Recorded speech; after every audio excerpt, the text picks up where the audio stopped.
Howdy folks, welcome again to It's All About Racing.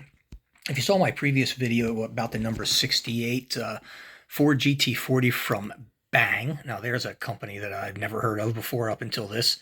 It was a pretty good car. It cost me about $21 including shipping from eBay.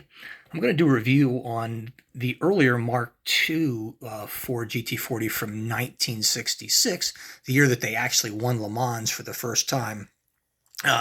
And for those of you who may not have seen the first video, this is from an Italian company called Bang.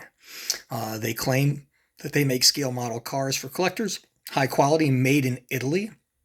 And I see nothing on the box to indicate otherwise, nothing from China or anything like that you normally expect. And that's what the side of the box looks like, high quality model, made in Italy. They stress that a lot.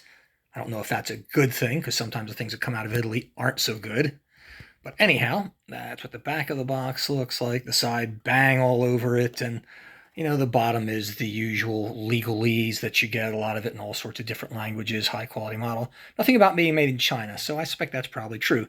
Now, folks, these cars do not come wrapped in cellophane like most of them do, or outer boxes, but the model car itself inside is in a paper bag with a little piece of paper over the top of it. I kid you not. This is a high quality model from Italy. So let's go ahead and take this apart. I've had trouble filming this previously, doing pauses and things like that. So I'm just gonna kind of push it right through. Well, I'll tell you what, let's go ahead and pause it because I can't do this with two hands. Anyhow, so that's what it looks like after you take the box off. And as you can see, that's the box right there. It's got nice information about the specific car as far as the cylinders, the cc's, and the horsepower. You see there. And then you've got this. It's a nice jewel box that clicks into the bottom of the base. The base is somewhat cheesy, and like I said, it is plastic. And it does come in this unusual bag. And when I say bag, you take a look at it, you're going to see exactly what I mean. And you can literally just slip the model right out of it, like so, pulling the paper along with it. And voila, there is your model car. Now, these cars are mounted on plastic bases. They are diecast. And you open it up, you can see they're actually attached to only one screw on the bottom of the car. There's nothing on the base that's prolific or interesting like Spark and IXO do, and every other manufacturer except Bang for these high quality models that come out of Italy. But folks, you know, for 15 bucks, this is not a bad model. You know, take a look at it. This is a 143 scale car. You've got nice rubber tires that are grooved. They're gold with the silver lug nut, which I think is a nice detail. There's the Ford Model 6. You got to remember, these cars were pretty simplistic back in 1966. They weren't the fancy cars that you have today. Covered with logos. This was a Ford factory effort made for one thing, and that was to defeat Ferrari at Le Mans. They failed in 64 and 65. They did succeed in 66, and this was one of the 7 cars that they entered that did that. Not the winning car, but they stacked the field up with enough of them that they won.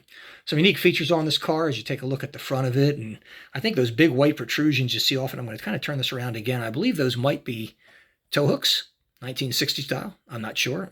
I was barely alive back then.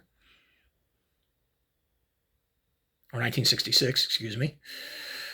And those are the headlights. You can see there are also fog lights on it. Interior detail is not too bad. You've got 2 seats in the car. That's unusual. You have the windshield wiper, which, you know, looks awkward there on that one side. You can see there's fuel cap filler on the left side or the right side, but on the other side there's essentially a hole for it, and I'd imagine they could probably just pop a cap in there, depending upon the pit lane, wherever they were racing and whatever side they had to use in pit row. That's not uncommon these days. Porsche just now sticks one right in the middle of the bonnet, and it doesn't matter where they are. Some guy jumps up on top of it and fills it. But this was 1966. Times were a little different, and there you can see some of the interior detail.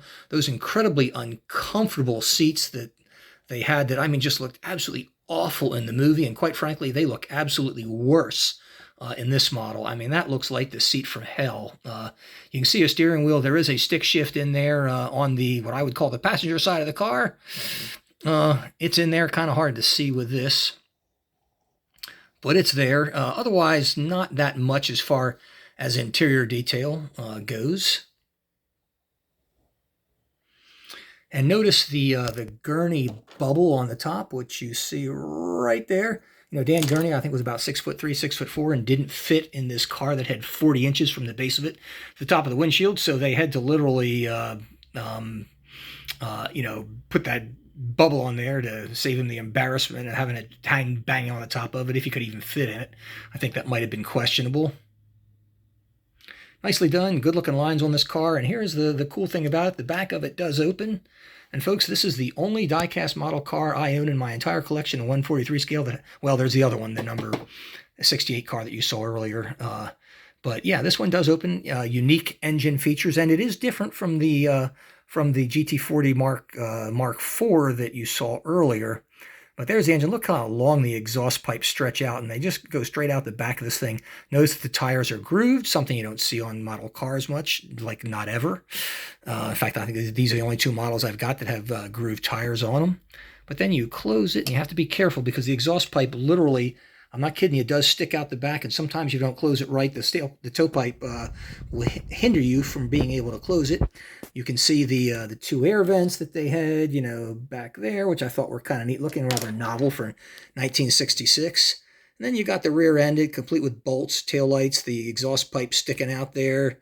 Looks like those are tow hooks on the back as well. And whatever archistructure that is underneath the tailpipes, I have no idea what it is. But nice looking grill work. I mean, folks, this is a pretty sharp car for $15. And we'll take a look at the top of it here. And voila, that's what it looks like. I like the yellow front on that with the white stripes. It's kind of simplistic. The finish is nice blue metal flake. I mean, it looks really, really good considering its age. The packaging is extremely goofy for a high-quality Italian-made car from a company that could only be called Bang. So Bang. That's it, folks. Thanks.